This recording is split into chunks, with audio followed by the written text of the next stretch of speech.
मुझे जरूरत है तुम्हारी। क्यों जरूरत है? नहीं जी सकता तुम्हारे बिना। बहुत देर कर दी तुमने। मेरी जिंदगी पूरी तरह बदल चुकी है। उस आदमी को देख रहे हो? मेरी उससे शादी होने वाली है। 4 दिन बाद मेरी शादी है। याद के सहारे मिलते नहीं किनारे,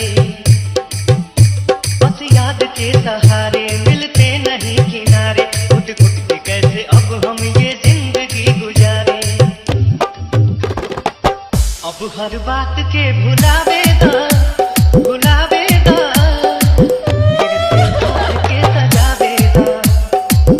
अब हर बात के भुलावे दा, भुलावे दा, फिर से घर के सजावे दा, फिर से घर के सजावे दा।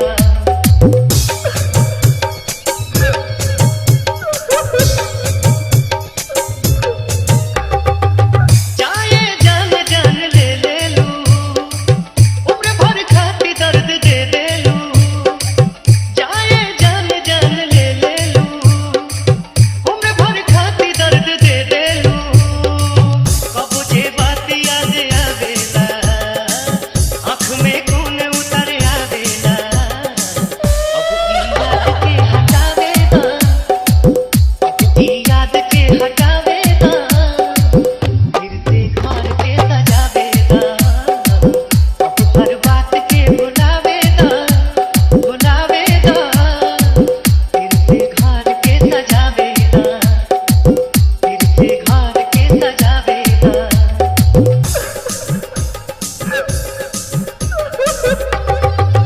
बड़ा मजा बा यार नफरत में, रहे ना चैन कबो दौलत में।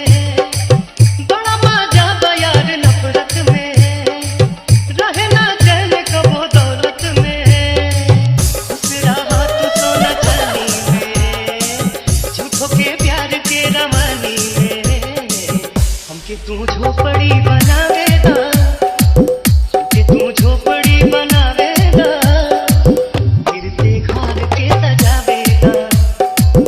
अब हर बात के भुलावे दा, भुलावे दा, फिर से घर के सजावे दा, फिर से घर के सजावे दा।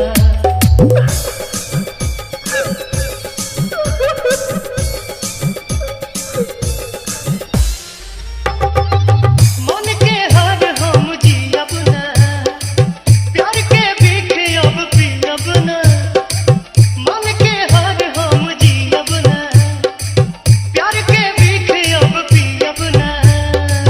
दिल में प्यार अब कहाँ बाटे, प्यार से आगे भी जहाँ बाटे। अब दुनिया नया